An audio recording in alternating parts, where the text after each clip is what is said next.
Welcome, welcome, welcome back, everybody. I see a few new people, which is great. I'm glad everyone is being able to get logged in. I wanted to take a few minutes to do a recap on what we've done so far, but also to make sure we understand a couple of things. I think it's very important that we address attendance because most of us got it. You guys are rock stars. But I just want to make sure everybody understands how attendance works. And I want to do my part to not confuse you. So what I'm going to do, instead of taking attendance here in class, because I think it gives you guys the impression that if I take your attendance, then you're getting attendance. Your attendance is counted by you submitting your participation question by 12:30. Does everyone understand that? So even if you come to the live session, the points are not counted until you do your participation question.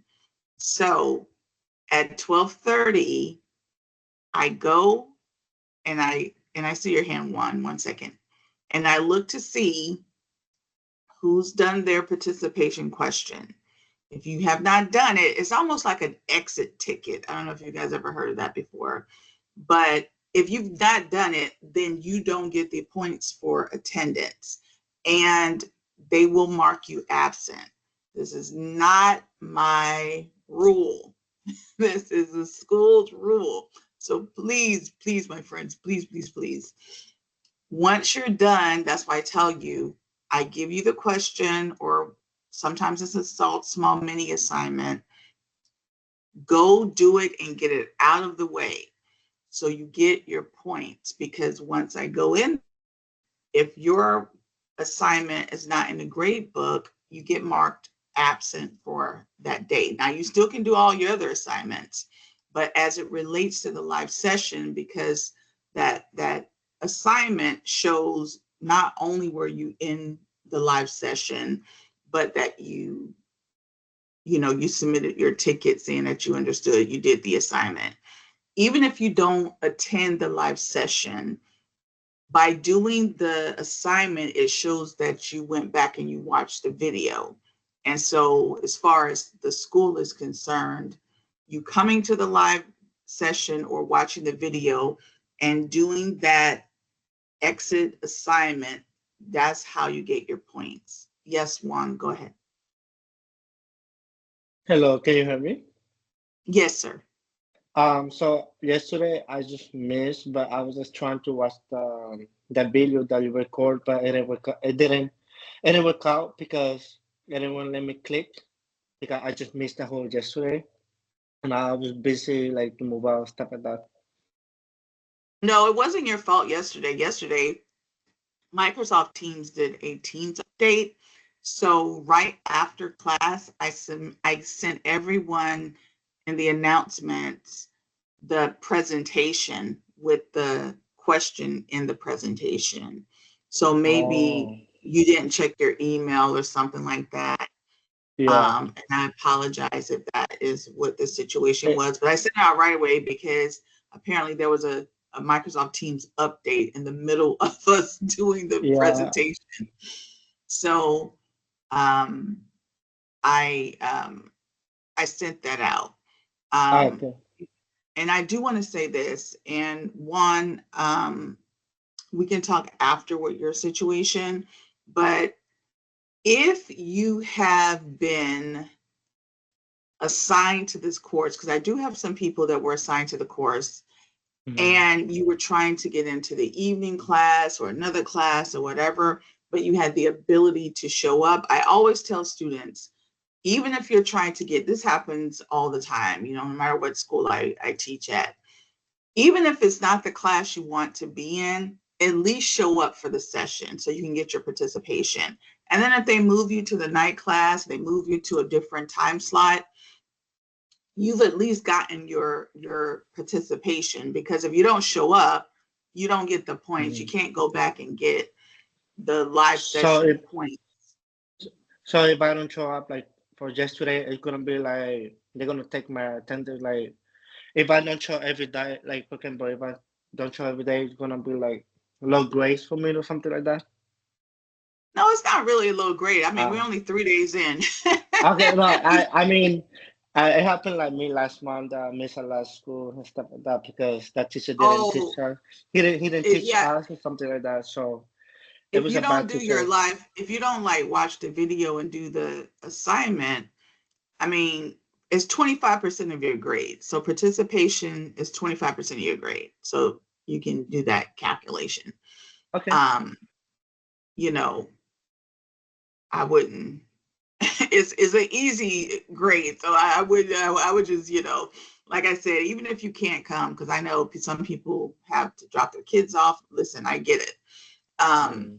just watch the video and do that assignment. That's how you get the points, right? So So you that don't want to miss out on those points. Just so the assignment is like gonna be like every day, like until 11 p.m. Right after night or until something. 12:30, Oh, 12:30. 12:30. Oh, And and okay. and remember, guys, so this is a morning session. So the morning session runs to 12:30.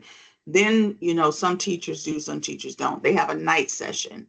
And so technically your class is over at 12:30. Your class is not all day, even though your assignments you get to access all day. But that one participation, it's like you being in class. If we were teaching on ground, once class is over, right? So it's the same thing online. Once class is over at 12:30, it's over. You can't go back and do that assignment now. And if you've only missed Monday, Tuesday, no, it's not a big deal. Trust me. We're not talking. We talk about 0.005%. You're used to, your A is still intact. Trust me. You're not missing out on much. But I just wanted to make sure that we understand that, because I don't want you guys. I've noticed one or two of you have come to class, but then you're not doing the assignment, and it's like you're just missing points for no reason. Or maybe you were assigned to class, but you were hoping not to be in the morning class. You're missing points. So come anyway. So for your next class, make sure you show up, even if you're trying to maybe switch it out. So you at least get your participation points, because if you do end up transferring to another class, everything that you've done transfers with you. So you still get the grades, right? So I really want, does everyone understand that? Any questions on that?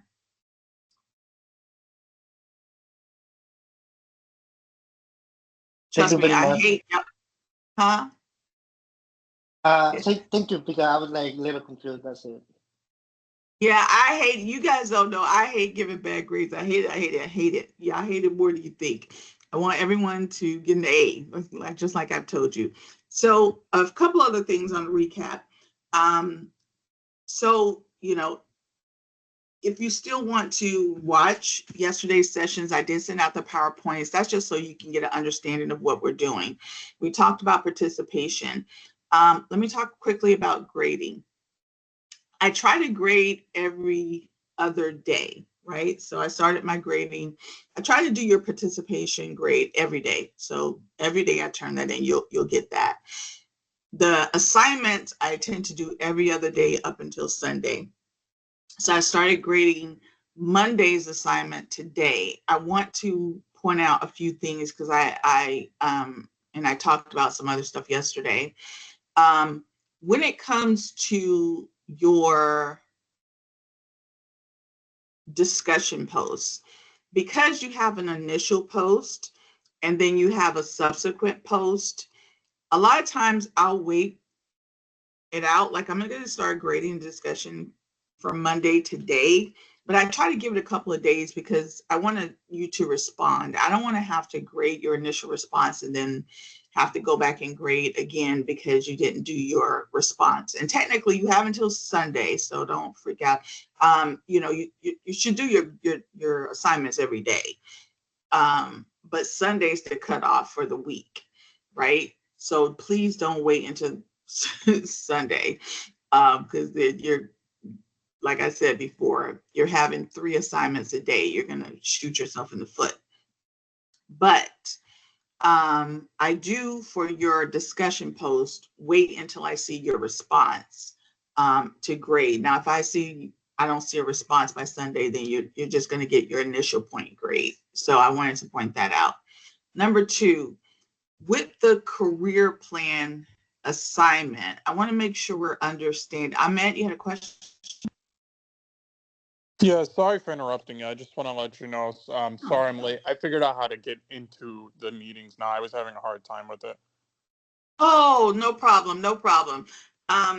Yeah, I was telling everybody that I'm not even going to take attendance, because attendance really is dependent upon you turning in your participation question anyway.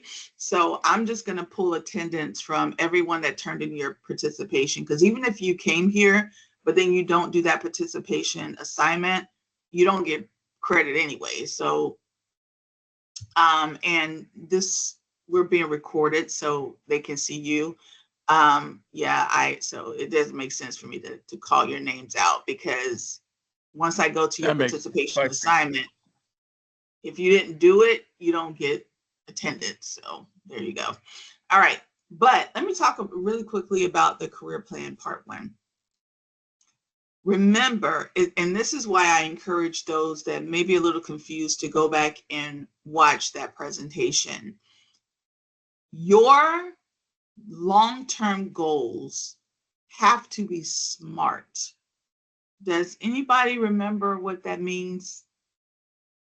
Why am I saying your long-term goals that you're submitting to me for that assignment has to be SMART? I know somebody may be thinking, what does she mean by SMART? Ian, go ahead. What I think you're saying is that they need to be well thought out. It's not just something that you can say the first thought of your head. Definitely, they need to be thought out for sure. And I don't know if your hand is just still raised from your previous question, or if you want to answer that for us. But we talked about the SMART acronym. Do you guys remember it from class? Was it specific, measurable, achievable? I don't remember the R. I don't remember the R. Realistic, and timely. So when you turn in your long-term goals, before you turn in that goal, you have to ask, did it pass the SMART test? One of the key things is it being specific, which most of you have gotten. A few of you didn't get that. And I think it's because possibly if you didn't come to class, or maybe you didn't understand it when you reviewed the presentation. Your goal has to be specific and measurable. So what does measurable means? It means that it has to have some type of time limit on it. What I want to see in that assignment is, I want to start my own business in 10 years. That's measurable. Even if you say you want to start your own business, it's specific, right? You can measure it, but is it timely? You're not putting a time limit on it. Some people said, they want to learn their job better. Is that a SMART goal? No. Your long-term goal has to be a goal. You want to become a veterinarian one day. You want to own your own business. You want to be a director. You want to be a master electrician. Those are goals, and typically your goal, and it's important to read chapters 1, 2, and 4 for the week, is 5 to 10 years out. So a long-term goal is not something you can do in 3 years. Typically it's 5 to 10 years out. So I started to grade that assignment, but I stopped because I was noticing that you have to have 2 long-term goals. And I was noticing that some people may be having a difficulty understanding what I meant by long-term goal and how you write it. So do you guys, want to do some practice on that? Are you understanding what I'm saying? So like, let's say, for example, if I were an electrician, if I was in electrical field, my first long-term goal could be, and this is just me making it up because I'm an entrepreneur at heart. Trust me, I'm not trying to tell you to be an entrepreneur. My first long-term goal is to start my own electrical company in 10 years. My second long-term goal is to become a master electrician. Do they go together? Possibly. Do they have to go together? They don't. My second long-term goal could be to be an electrical instructor, right? So maybe I want to own my own business and I want to be an electrical instructor. But those are two very distinct long-term goals, right? I want to be an electrical instructor within 8 years. I want to own my own business in 10 years. Are they both specific? Are they measurable? Can I measure that? Are they achievable, right? And that's another reason why you want to put a time limit on it, because you want to make sure it's something you can achieve. And if I said I wanted to be a master electrician, and you electrician guys, you could tell me in the next 2 years, can I do that? Is that realistic? Probably not if I'm sitting in this class, right? I think it takes a little bit more time. There's time requirements on it. And that's why I said you may have to do a little research, because in order to be a master electrician, I think you even have to go through a process. You need at least, what, a couple years in the game before you can even do that. So, you know, make sure you're setting realistic goals.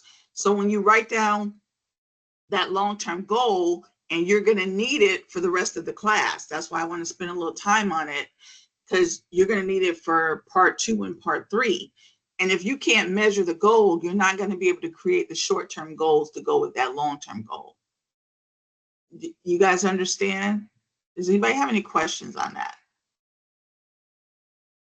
So I stopped grading that assignment, because if you want to go back into your assignment or edit what you've sent, to make sure that the goal is specific. It can't just be learn more about my job, you know, get as far as I can. It needs to be very specific and measurable. So I'm going to give you guys a couple more, a little bit more time on that. And, you know, I'll go back in and grade that particular assignment in case you want to make some edits, because I don't want to have to take off points because you didn't give a goal that's specific. And you're going to have to do it anyway, because you're not going to be able to do part 2 and part 3 with something that you can't measure. Any questions?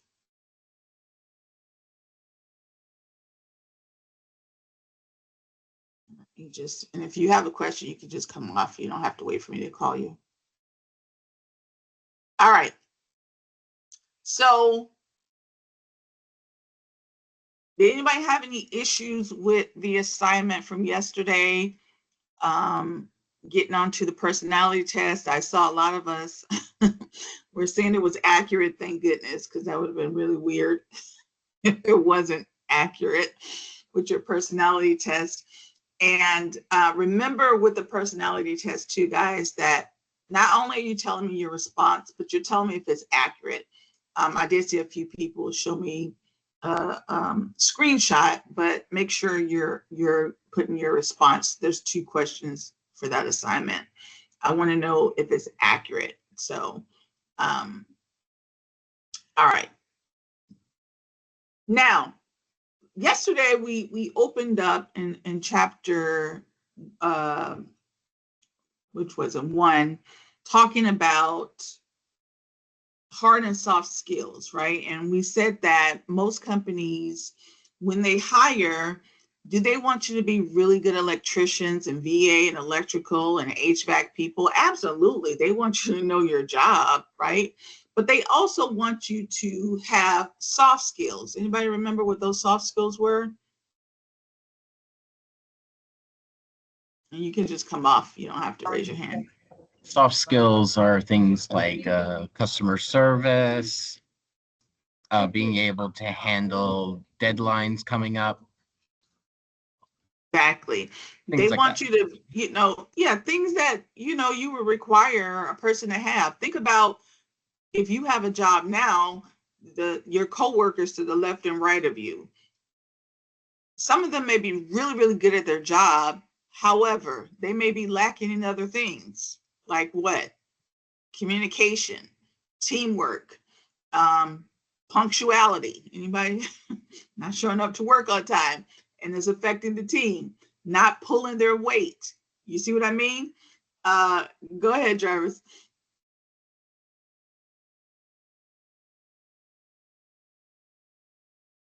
You had a question? You come off mute, Jarvis.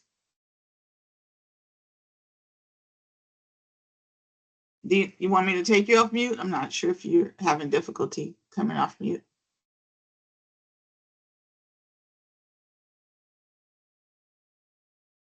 You have to take yourself. All right. I see your hand, but I don't hear you talking, so I'm not sure if once you figure out how to come off mute, you can just say something. But those things are important, right? Now, in addition to you having these soft skills, it's also important that you have some basic skills, which may seem obvious, but it's not always obvious, right? So what do I mean by basic skills? The ability to read and write and speak and listen and do basic math. And really some basic technology skills, as we've learned so far in this class, right? That is, I would say, a reasonable requirement. Do you not agree? Right? Yes, you're a welder, you're an electrician, but you may have to write up reports. You may have to, read diagrams and blueprints. You may have to, train others. Can you do that? Right? You may have to do basic math computations, especially if you're in wilderness, well, all of you really, but your field is filled, your field is filled with math, right? So you need to have those basic skills in anybody's profession, but more so in some than others. So yes, your hard skills, which we learned yesterday, are critical. You're learning those hard skills now. Juan, you had a question? Yeah, can you hear me? Mm-hmm. So for example, if I'm like sometimes I just like getting like busy because I just gonna move out and stuff like that. But it's like it's always recording the video if I miss something like that, right? Say again? Like, You say can you you hear have to me? step away? No, yeah, I have to like help in my like, stuff like that. 'Cause Yeah, I'm yeah. getting So work right yeah. now. So listen, guys. No. So I just want to say, okay, you don't have to get my permission. Oh, You don't need my permission to step away, go to the bathroom, leave, do whatever you want to do. This is college. As long as you get that participation question done by 12:30. All right. yeah. But So if I can listen, come back in, right? yeah, you can come back. Well, I think that button may go away after a certain time. It doesn't let you in. Don't quote me on that. But Mm. yeah, if you can't get back in, the video will post right after class. So you can always just go click on the posted videos and scroll down and get the question if you have to step away. So, um, every day when I join, like until 10 in the morning, like I get So my grade and stuff like that, right? you don't get your grade from joining. You get your grade from doing the participation question. Okay, I understand now. It's like sometime like I work in the morning, so I work at like 11 sometimes. I'm not be able to join the meeting. So, yep. So if you can't join for whatever reason, make sure you watch that video, and you still have to get that participation question done by 12:30 in order to get the points Okay, for thank you. participation. Your other assignments, they're open. Okay. All right, so let's get back to soft skills. So when we talk about soft skills, AKA employability skills, some people call it foundational skills, work skills, transferable skills. They're as important. I want you to put your manager's hat on. You're a manager. Maybe you work in HR. Who do you want to hire? Who do you want to work next to? Who do you want working for you? You want people to have these soft skills, and they typically fall within categories like you see on the screen: thinking, people skills, personal qualities. I get it. Not everyone, and I've told you guys, I am a bona fide introvert. However, you would never know it if I worked in an office, because I have a personality of like a chameleon. I just, whatever my environment is, I adjust myself. Even though it's not my personality to be around a lot of people, it's not my personality to talk to a lot of people. I'm friendly. I tell people I'm very friendly, but I don't want to be friends. Anybody else like that? Very friendly, but I want to be friends. Don't call me after. Yes. It's too much for me. It's too much for me. It is not because I don't love people. It's just because I get overloaded.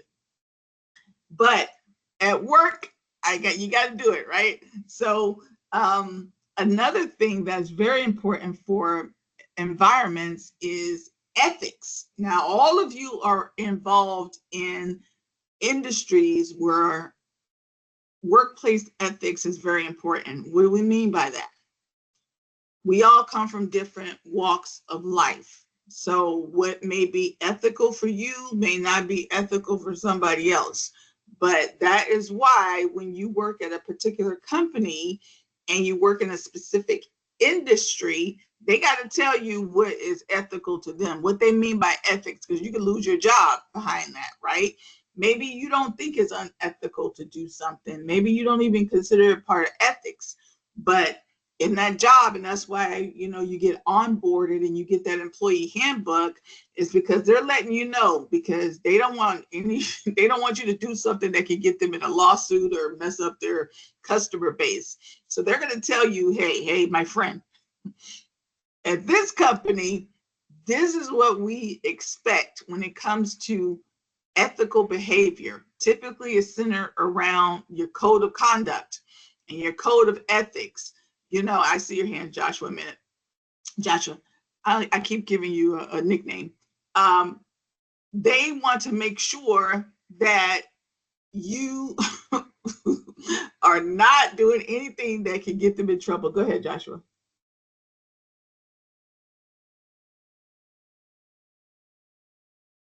Now, I don't know if y'all are just, do you have a question? No? All right. So, unethical behavior. He does not have a microphone. Oh, okay. Bro, get over here. I think they may have opened up the chat. Do you guys see the chat box on the side? Look and see if it'll let you type in there. I told them to open it up. It's not working. It's not working still? Yeah, like when I put the chat, I don't see nothing there. It's just like, yeah. What happened was when they configured this Teams, they disabled the chat for some reason. They were trying to fix it. I'll continue to have them work on that. Sorry about that, because I know some people don't have microphones, and so sorry about that. Let me see. Yeah, because here it's not even doing it. Yeah, they got to fix that. Because can you guys see me when I say something? Let me say hi. Did I y'all can see me see type you. in the chat that said hi? Nope, nothing. All right, we'll definitely get that fixed. Sorry about that. All right, but when it comes to unethical or illegal behavior, right? And one, they're not the same. So let me say this. Something can be unethical but not illegal. And something can be legal and unethical.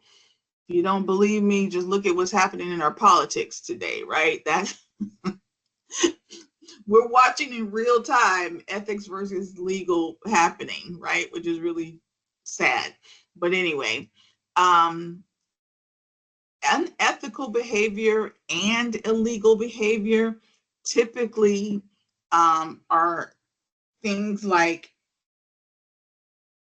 discrimination, which is both unethical and illegal. So not only can you get fired, you can end up in court. You can end up other places if you go take it too far. So you have to be very, very careful when you work for an institution, because just working for that company doesn't necessarily, protect you if you do something that's illegal, right? So not only will you get fired, but the law may come down on you, right? So you got to make sure that you understand what those things are when it comes to your industry. Veterinary field, I know y'all can probably speak to that because you guys are dealing with medicine, so that can get you. I could never work in the medicine field because I would be too nervous. I don't want to do anything that's going to get me in trouble like that. But you have to be very, very careful. Something else that has started to become more prominent is this idea of digital citizenship. I don't know if you guys ever heard of this term, digital citizenship, but it refers to how you use technology on the internet. And you may say, now, what does that have to do with the price of tea in China? I am a welder. Well, let me tell you, my friend, what you post on the internet can get you fired. Has anybody ever heard somebody getting fired from what they post on the internet? Yes. Listen, I know you like, when I post on the internet, it's my business. No. Because what's going to happen when you post something crazy on the internet? Now, this didn't happen back in my day when we could say what we wanted to and nobody was around. But you can still do that. But when you start posting for the entire 345 million Americans and whoever else to see, people are going to Google you. And the first thing they're going to look for is where you work. And what's going to happen? They're going to be like, ooh, this company has these type of morons working for them. I don't want to do business with that company. What do you think that company is going to do to you? Well, they don't want to be associated with a quote unquote moron. They're afraid it's going to cost them their money. They may love you to death secretly, but they will get rid of you, I'm telling you, in most cases, because they don't want the heat, right? So yeah, can use freedom of speech. You can say what you want to say, but sometimes it's easier just to say it to yourself or say it to your friends. Why post it if it's going to just cause more drama for you and the company? So you want to be very, very careful. And I'm going to tell you something else, which you may not like, but as you become a professional, especially if you start your own business, what you put on social media, you got to clean up that social media. I'm telling you right now, clean up that social media. There are some HR people that actually Google you. Can you believe it? And if they see something that you put out there that is unbecoming, they may judge you. And you may say like, oh, clutch my pearls, how dare they? They have every right to, because they're thinking about themselves. They have to protect their company. So I always tell people, if you know that, not all companies do it, but some do. I'm telling you right now, some do. I work for companies that did it. And I even was like, oh my God, that's a little much. But hey, I can't tell HR what to do. They will do it. I tell people it's very important for you to have 2 different accounts, but even with your personal account, depending upon who you know that knows somebody that knows somebody that knows somebody. If your account is public, I would say keep it private. Maybe you, I don't know, maybe you're an online social media star or something. Be careful what you post because it can affect you. Even if it doesn't affect you getting the job, it can affect you keeping the job as you work your way through the ranks. Definitely if you're starting your own business, I would not encourage you to have anything public that is private, if that makes sense. You know, I would have a public, you know, persona, right? And anything that's private, don't have it open to the public, because you don't want to be judged by that. You know, you can't say, oh, they can't judge me. Oh, yes, they can. You ever heard of those teachers with their OnlyFans account losing their jobs? How you guys feel about that? You think that's fair? Do you think a teacher should your child's math teacher, third grade math teacher, be able to have an OnlyFans account? That's kind of weird, Yeah. but it's kind of funny. Yeah, a little weird, right? You don't want to know about it at least, right?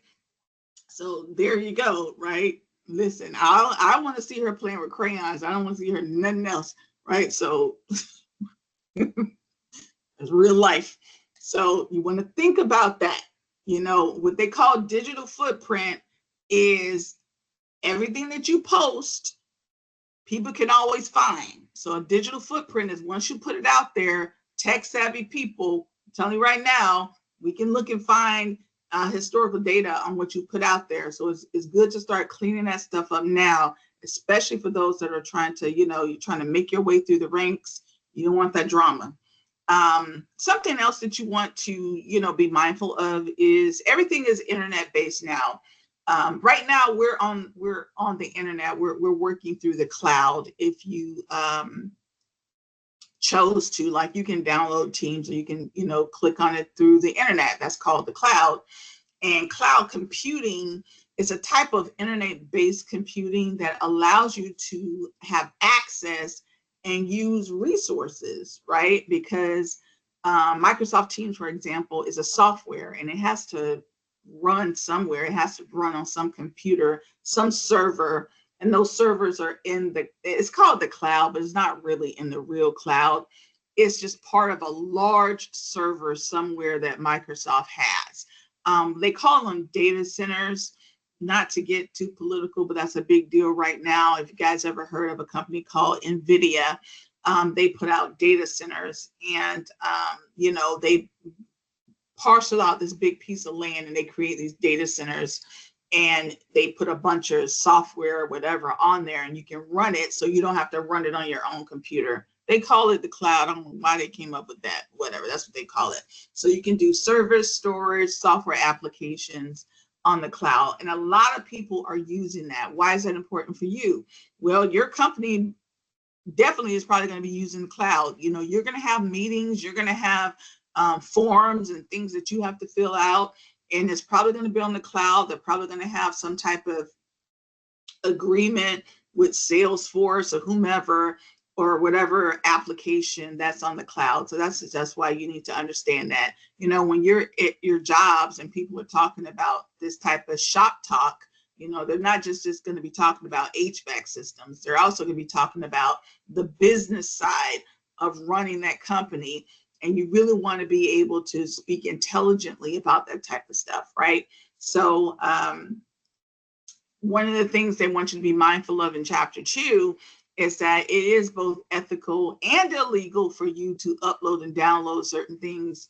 You know, in your employee handbook will probably talk about that. Like, you can't be downloading customer addresses, and you thought she was cute, so you want to go to her house, or you go back to her house, you know, whatever you do. I don't know what you're thinking, but you know, privacy is key. So, you know, they're just saying that, listen, there's going to be a lot of information on the cloud that you may have to protect and may have access to. You may be able to go home and log into your computer and have access to this information. So it's important, as companies become more digital, that you understand your what you can and can't do, right? Your companies will train you on that. So what is intellectual property? Intellectual property is anything that a company has developed, or it could be something you've developed that they want to protect, right? So this is actually what I went to law school for, believe it or not. That could be something you've written. It could be, intellectual property. I'm sorry, intellectual property. It could be any type of infringement. It could be proprietary information. Go ahead, Ian.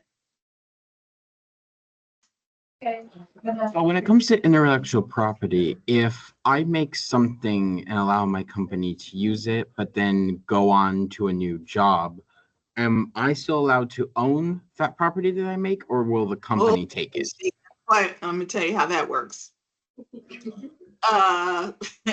No, for the short answer is no, but let me tell you, in your job description, some of what you do may require you to create something. Like I am a grant writer by trade, and I may write something for a company on behalf of them. But I wrote it for them. They paid me to write that for them, even though I used my creative mind to create it. But I use their input to create it. So I'm creating a product for them. It's kind of like if I hire you to, I don't know, make me a dress. I don't know. Hire you to do something for me. That's mine. What you created is mine. And I may say, if it's proprietary, like if I tell you, here's the ingredients to this new formula we're doing on a science project, and you're a scientist, just because you helped to make it work, that's the company's intellectual property. Now, you can put it on your resume and you can say that you were part of that science team and that you helped to create this, whatever. And you can even go on and help another company create what they're going to create, but you can't use what happened at that company's information to help that company. And they'll have it in your contract that you can't do that, right? They'll say it's illegal for you to share anything that any properties, any ingredients to whatever you help create over here. Now, can you use your own creative ideas to help them with some new project or a new company? Yeah, but you can't be like, man, let me tell you what we did over there so you can do it too. No, you can't do that. Does that make sense? Okay, that's excellent. That's what I need to know. Yeah, you can put on your resume saying, "Ooh, I was influential at helping them to solve this issue," but you can't say what it was. you can't give it up, right? All right. So netiquette. What is this? This is also a new little term that's used now because of the internet. And basically, it is how you engage on the internet. It's kind of basically what we talked about with your digital footprint. Twitter fingers is what we call them now. I don't know if should we call it X fingers? I don't know. We used to call it Twitter fingers. And so, you got to be careful what you put on Twitter fingers. You got to be careful how you engage, right? So don't worry, we still call it Twitter fingers. Do you still call? Okay, good. I started to feel old because I don't know what people call what nowadays, but how you engage on the internet. Let's say that you have Twitter fingers and you're out there saying, you,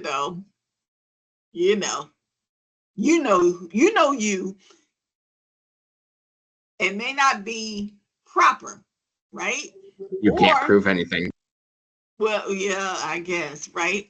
Or even if you're dealing with your coworkers or your supervisor, whomever else, or you're dealing with customers, you got to make sure that you communicate properly, and I know some of you may be thinking, man, listen, I don't have time for all this professional, whatever this stuff is.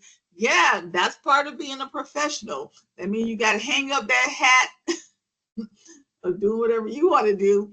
Now you got to put on that button up. You got to put on that button up shirt, and you got to be more careful what you say and do. Now, what you do one-on-one is different, but what you do in public, Those days are over. That's one of the more money, more problems, right? So one of the things you can't do in corporate America, and I know you may say, we're not in corporate America, we're in trades. No, my friend, you are in corporate America because you work for a corporation. So what you do in corporate America can and will affect you more and more. 10 years ago, 20 years ago, no. You see guys do shop talk all the time. But the more and more we become digitized, you got to be careful. How many times have we seen people lose their jobs because they fussing at someone over a parking space and somebody recorded it and now the person goes down?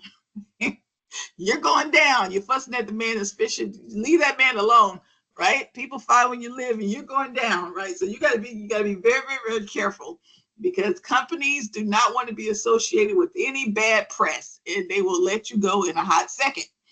All right. And that's the reason. It's not personal, right? You have a right to feel how you want to feel, but people have a right to protect their jobs. So you want to make sure that corporations are not having to, take up for you because something you've done in your personal time. So here's some core rules for netiquette, which is basically network etiquette. Yes, you are a human, but you want to follow the standards. Know where you are in cyberspace. Don't just be out there with your fingers. Respect other people's time. Make yourself look good online. Make yourself look good online. I always tell people, set up you can have multiple pages. That's why we're going to talk about LinkedIn. Talk professional, talk shop talk. If you want to get an Instagram account, make yourself a professional one. You want to be a specialist in HVAC. I'll make myself an HVAC Instagram, and talk about everything in your industry. Post stuff. So if that HR person starts to Google you, she comes across your Instagram account and she's going to be like, oh my God, look at this person. This person's an expert in their industry. Yes, we want them on our team, because they're going to think, what a great professional. You don't want her just finding something else, do you? Right? No, we don't want that. Right. So just think about that. I know some of us are like, man, I don't have time for all of that. Some of you may say, I'm not even on the internet. Do you know that's like saying I don't have credit? Having no credit is sometimes worse than having bad credit. Having no internet presence is sometimes worse than having an internet presence, because people will Google you, maybe not at your first gig, your entry-level job, but if you're trying to get into management, if you're trying to move up the ladder, if you're trying to go to a new company, they're going to Google you. And they need to see all the great stuff that you do. Because guess what? If you ain't doing it, the guy next to you is, because people are marketing themselves. You got to market yourself. I'm telling you right now. And you don't want to be nowhere on the internet and they're like, well, I don't know this guy, this resume could be fake. They do that. So you're going to have to start marketing yourself one way or the other, whether you like it or not. You may as well start now. All right, certifications. I see Ron, not sure what's happening here. Hi, Ron.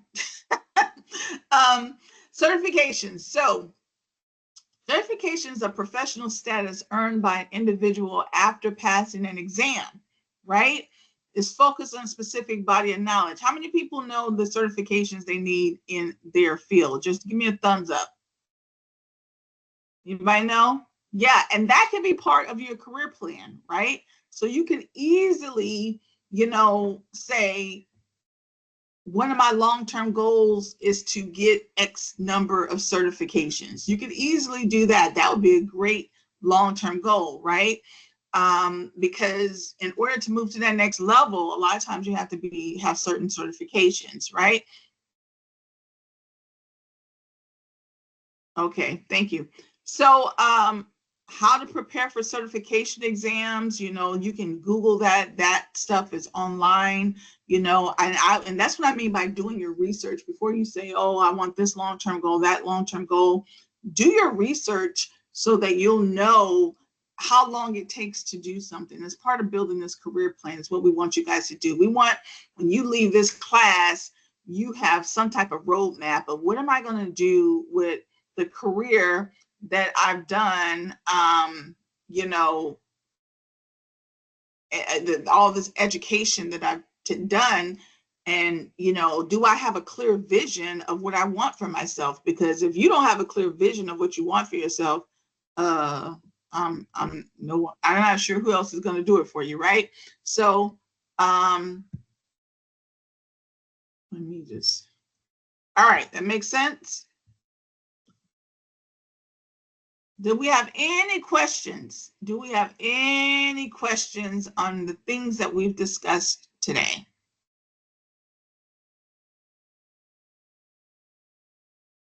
We all good? Give me a thumbs up. Since our chat box, I'm getting notices that they're fixing our chat, which is great. Very good, very good. Y'all know I love the thumbs up. All right, here's our participation assignment. Here's our participation assignment. Write it down, take a picture, do what you need to do, or come back to the video.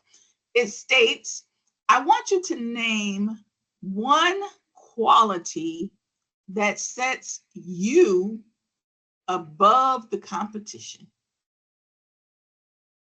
Don't be shy. You know you're good at something. And one quality you would improve on, because we all can improve on stuff. Right? Name the actual quality.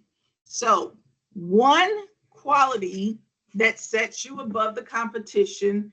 And this is going to be good because remember when we talked about, you know, sometimes that quality can lead you to your career. I remember being, even in my youth, people would say, Cynthia, you're always explaining something. You're always trying to explain something to people. And, you know, all the little personality tests I took says, oh, you should be a teacher. You should be a teacher. I wasn't thinking about being a teacher. I was thinking about being a lawyer, making me a whole bunch of money. And years later, I went back to law school. But here I am, a teacher, right? Because apparently the people say I can explain things well. That's what they tell me now.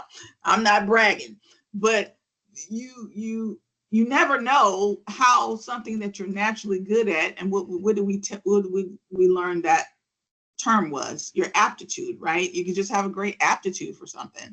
So name one quality that sets you above the competition and one quality you would improve on. I'll give you a second to get this down. Can those qualities also be physical traits? Yeah, could be. Could be. Mm-hmm.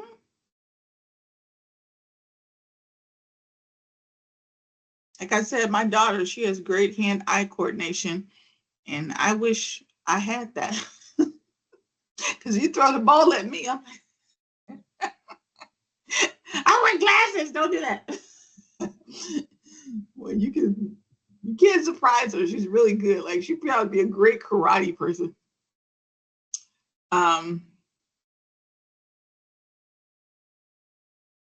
You got it?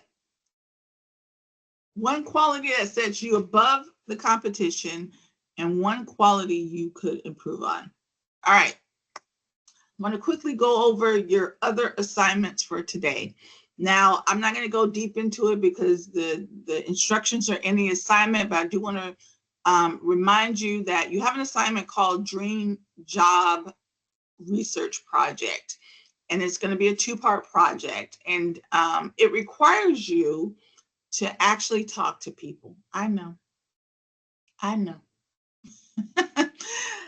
Actually talk to people. So in this assignment, you are going to be locating someone in your career field that you can go, and the old folks called it pick their brain. Anybody knows what that means? Some of you newer people are like, what does she mean by that? When you pick someone's brain, you're just asking them questions. Oh, good. Y'all still know that term. Good. Okay. I feel so old. How young do you think we are? Listen, I turned 52 this year, so I think I'm ancient, but I don't know. I don't know. There's I still a always 19 in my driver's license. okay. I always feel uncomfortable now using terminology because they don't use terminology like we used. We used to have catchphrases for everything back in the day, right? I even still say cool beans. Who knows cool beans, right? But I know I'm dating myself, so I have to be careful. But oh, look at all those cool beans. I don't feel so bad. Okay. But I don't know any of the new stuff. Like, please, I don't know that I stopped trying to understand it. But basically, you're going to be picking people's brain. It's not a big deal. An informational interview is so informal. It's not an interview. You're basically going to someone and say, hey, next door neighbor, can I pick your brain?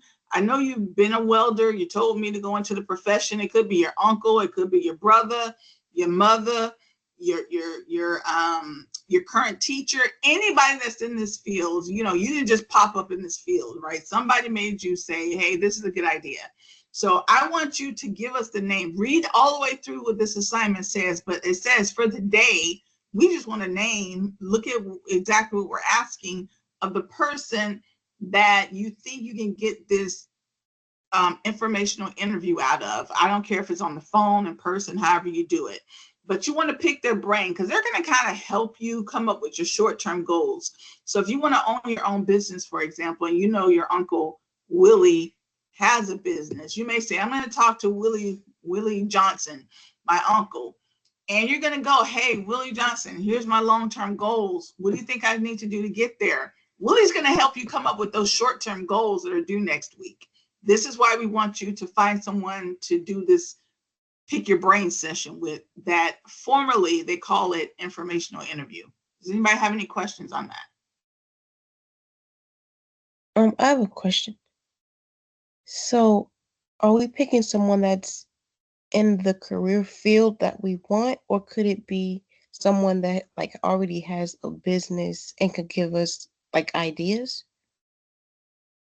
Well, as long as it's a business in your field. Like, it doesn't have to be like if you're a VA program, it doesn't have to be a VA assistant. It could be a VA tech, it could be a veterinarian, but they need to be in your industry. Okay, thank you. Yes, ma'am. Any other questions? I have a question Yes, too. So for example, if I work like any job, so any job like I can work like Magic Kingdom or any places, stuff like that. They give like well, you have to have as long like as they're in your resume and stuff like field. that. No, they have to be in your field. So let's say if you are an electrical program and you find some electrical guy at Disney, you can do that. Oh, I can do that? Oh, wow. As Because long I as they're heard in your like industry. Yeah, they don't have to be working for an electrical company. I mean, Disney have a lot of electricians. yeah, it does. Like I was thinking like, oh, I mean, I should work at this Magic Kingdom. Most people No, say good money. hey, I used to work there when I was in high school. They have a Oh, lot of people that work for them. Oh yeah. I have my I mean, ears too. yeah, I still working at Disney Springs, so I was like, I want to do work at Magic Kingdom Yeah, stuff try to like that. find someone in the electrical field. I mean, you guys still have those tunnels y'all go through, right? There's probably 1,000 people. We do. I didn't know that. Even if you talk to someone that runs those rides, they're electricians of some sort. Yeah, you Yeah, can find they do somebody. like Yeah, Are we there's allowed to plenty talk of to the people at teachers here? Disney. You can ask the teachers. I know they know you have this assignment, so they probably get 20 or 30 y'all a month asking. But some of you have great relationships with your teachers. Ask a teacher. It's pretty cool. Like mostly people say like it's something like they have like a Universal Studios, and pretty much like people paying. I mean, it's not like a real. It's like a not real job yet, but in the future you're gonna have like a real job, like your own company and stuff like that. Like you can do your own company when you feel ready and stuff like that, right? Yeah, absolutely.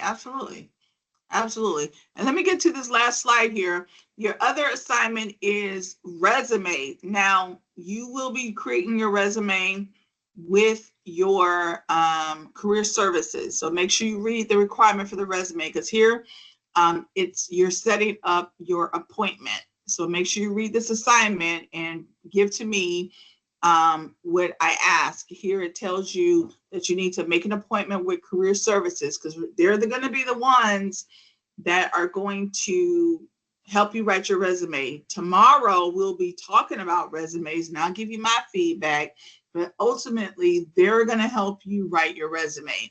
And then you'll be turning in that resume and they have to sign off on it that they helped you write it next week. But so I'll teach you about resumes, but they're going to help you write it. So for today, you're just going to make an appointment. And let me tell you, once you go into that assignment, it'll show you who to reach out to, because everybody has different campuses. If you don't know who your career services person is, most of us do, because we are at campuses that are pretty small. So you know that person is your person. But even if you don't, in this assignment, it tells you who your person is. I just need to know that you have set that up. Go ahead, Nazmir. Go ahead if you have a question. I see hands are raised. Hopefully you have microphones.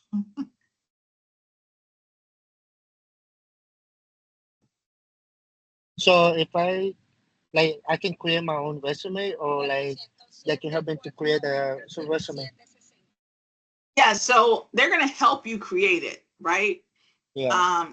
Yeah, they're going to help you create it. Like, they're not going to do it for you.